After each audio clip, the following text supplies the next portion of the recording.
Well, good evening and welcome to Tucker Carlson tonight. Attorney General Jeff Sessions is joining us exclusively in just a minute. A short time ago, he announced he will recuse himself from any investigation into Russian meddling in the 2016 election. The whole drama began 24 hours ago when the Washington Post reported that Sessions had failed to disclose meetings with the Russian ambassador during his confirmation hearings. Since then, Democrats on the Hill have been going all out, with many demanding that he resign immediately. The president, meanwhile, issued a statement tonight describing the attacks on the attorney general as, quote, a witch hunt. Attorney General Sessions joins us now. Mr. Attorney General, thanks for coming on. Hey, thank you.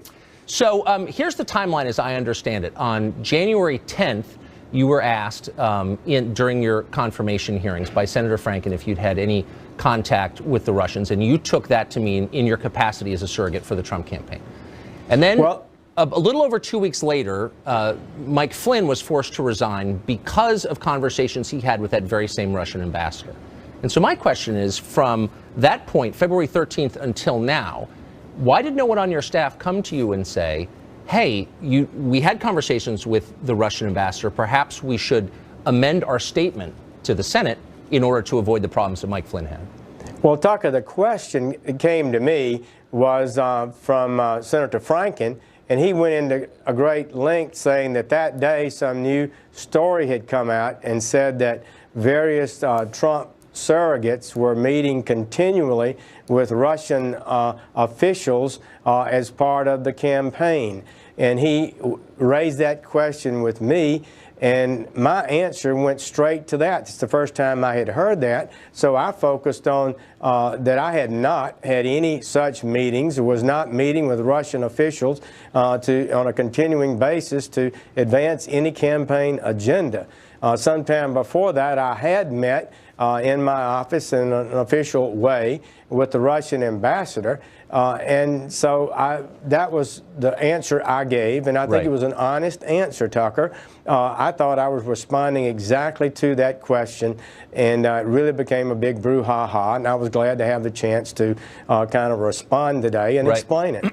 I guess my question, I understand all that, and I take you at your word, that you meant that you had not contacted or had any contact with the Russian government or its representatives in your capacity as an advisor to the Trump campaign. My point, though, again, is that a little over 2 weeks later, the National Security Advisor has to resign because of conversations that he had, also in his capacity as a non-surrogate for the campaign, with the very same ambassador. So did anyone on your staff say to you, holy smokes, perhaps we should clarify this, because you could see how it could be a problem? No, I never gave that a thought, never considered it. I don't believe anyone ever mentioned that to me in quite different circumstances to me, Tucker, unrelated. Okay. So we just had, go ahead. So I had a meeting in my office with two senior staffers, both retired military people, non-political, and we had a meeting with some 25 ambassadors in recent months while I was senator, and the Russian ambassador was just one of them. Right. But he was also at the very center of countless news stories and of accusations by Democrats that the campaign was influenced, pardon me, by the Russian government. So it just seems like a red flag might have arisen. What was the nature of your conversations? You had said, I think earlier, that they did not pertain to the campaign. And yet there was an indication today from an administration official that there was conversation about the campaign. If you could clarify. I don't know what that would be referring to, but I would just say that we had a conversation that he came in and we talked about a number of issues. One of them was the Ukraine, and we had a disagreement over that. The Ukrainian ambassador had been into my office for a meeting the day before, and so we had a little disagreement over the Ukrainian issue. So we had a number of discussions like that, Tucker, but I don't recall any discussion of the campaign in any significant way.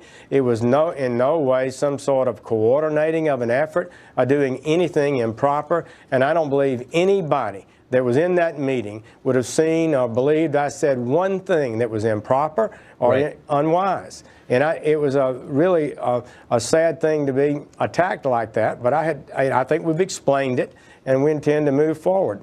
According to news reports, you met twice with the Russian ambassador in person, Ambassador Kislyak, and had one phone conversation with him. Is that the extent of your contact with him, those three? events? I don't remember whether I had a phone call conversation with him or not. I spoke at the Republican convention at a conference with some 50 ambassadors. After I spoke, I walked down from the podium and mingled with a number of people, and we met at that occasion and had a chat. Otherwise, and I left shortly thereafter. So that's the only two times that I recall having met him. Perhaps I have. I'm on the Armed Services Committee, and sometimes you meet people like that, but I don't recall having met anyone, met him any other time. Why did you recuse yourself from this? I mean, I understand your position is none of these conversations had anything to do with the campaign or your capacity as an advisor of the campaign, but you've recused yourself. Why? Tucker, we had started when I got confirmed. I told the Senate during that process that I would review issues before me to determine whether or not I should recuse myself. Recusal is not an admission of any wrongdoing. It's simply that whether or not you can be perceived as fairly deciding a case or evaluating a case. And so I committed to do that. After I became Attorney General, and I've only been there 3 weeks, we met with professional staff, ethics people to discuss this issue, and we had a full meeting a week or so ago and planned to have a meeting today. It was on our schedule to make a final decision about whether or not I should recuse myself. And the reason I believed I should recuse myself is because I was involved in the campaign. To a degree, I think it would have been perceived is that I wouldn't be objective in participating in an investigation that might involve the campaign. I do not confirm or deny any investigation. I just felt like I should clear the air, and we were moving toward that end even before this latest flap. So does your recusal extend to, say, an investigation into the leaks that led to the departure of General Flynn? These things have to be decided on a case-by-case basis. Anytime anything comes up connected to the campaign, I would be recused because I've made that clear. If something else comes up that's not related to the campaign, we would go through the same process as I committed to the Senate, and that I have done, and that is to see if there's a reason I should not be involved in the case. So I think I've performed exactly correctly for an Attorney General of the United States. Now, you're a foreign policy advisor. In fact, you're the chairman, I think, of the foreign policy advisors to now President Trump.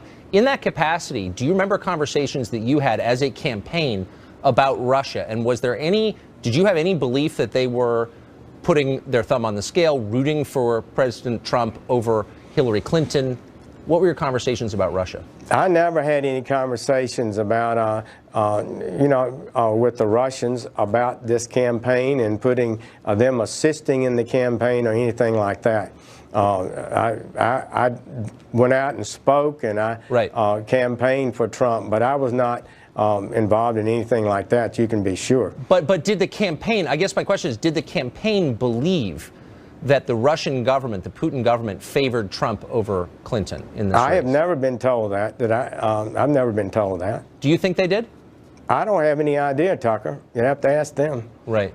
Do you think, I mean, the core allegation here from Democrats and some Republicans on the Hill have suggested that they don't think it's a crazy idea, that the Russian government influenced the outcome of this election. Do you think that that's true? I think the evidence is, people are bringing forth evidence, and there are congressional committees that are investigating that, and I believe the truth will come out. It usually does. Huh. Do you think there has been any evidence uncovered to this point? Well, I'm not going to comment on that. I'm not going to make a judgment on that today. But there's an investigation in progress, and so wouldn't that suggest that, I mean, I guess my question to you is, you often hear that allegation and the suggestion that there is actual evidence, and there must be some in order to have triggered an investigation, or no? Well, you know what in the newspapers, and you know that the Congress is investigating now, and the intelligence committees and other committees may also investigate. So that will just have to play out, and as it always does in a democracy. So we just received a call from your office, and I'm hearing from my producer that they are saying that there was not a phone call between you and the Russian ambassador. That's been included in press accounts. Was there? I don't recall any such phone call. You don't recall any such phone call. Do you think that if this investigation, which I presumably you can't comment on, is going forward. You just said that suggests that there is evidence. Is there some other point to it? What is the point exactly of this investigation? I am not going to comment even of the existence of an investigation. That's improper for the Attorney General to do so, and I will not comment on that. That's part of the standards of the Department of Justice. Right. So your position is you're just recusing yourself from any investigation into anything relating to the Trump campaign. I've made that statement clearly in writing as to what we recuse, what I've recused myself on. Okay. Yes. And will you be amending the congressional record or the official record as to your testimony on January 10th about your meetings with Russia? I'm going to submit, yes, a supplement to the record.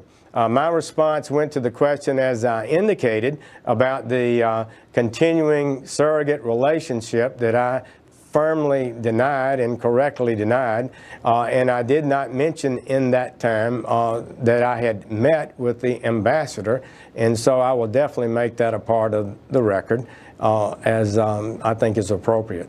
So my final question is, why do you think the Russian ambassador wanted to meet with you a couple of times? What was their objective? I didn't have a meet with him a couple of times, Tucker. I met with him after I spoke, and we chatted on the floor of this meeting, and then he called to meet with me. I literally met with 25 ambassadors during this period of time, and many of them were attempting to sell their country, assert the issues that they thought were important to their public safety and their issues that they felt were necessary for them. And I just listened, frankly. Very little occurred in those meetings, but I kind of enjoyed them. It was a good experience. Well, I don't think it implicates you to describe what their agenda is, but it is of interest to everybody else. I mean, they clearly went out of their way to talk not just to you, but to other members of the Senate and to General Flynn, et cetera. I mean, but they were clearly trying to sell their position on something. And what was your impression about what their objective was? Like, what was the issue that mattered most to them? You know, I'm not sure. The thing that really caused him to push back was a discussion of the Ukraine, as I recall.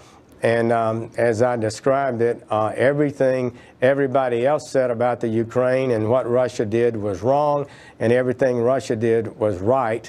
He was sort of the old-style ambassador, in my opinion, and that was perhaps the thing that he wanted to share. But I'm not sure what was primarily on his mind. Huh. Have you asked the people who are in the meeting, the one sit-down meeting with the two military aides, their recollections of this? A little bit, yes. We've discussed it. Huh. And their memory is the same as yours? They don't recall exactly, but Ukraine was at the center of it. Right. So the question here is, I don't believe there's anything wrong with a United States senator meeting with an ambassador from Russia. Right.